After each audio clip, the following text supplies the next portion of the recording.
Hi everybody, this is Joe Jurek. Welcome back to Joe Jurek's Real Estate Adventures. How you doing today? Well, where the heck am I? Phoenix, Arizona. And let me tell you, it is hot.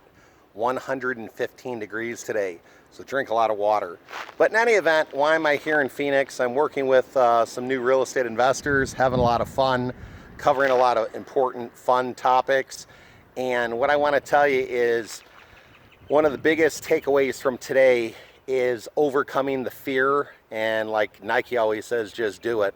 So if you don't want to call people that maybe have properties for sale by owner, you just got to do it.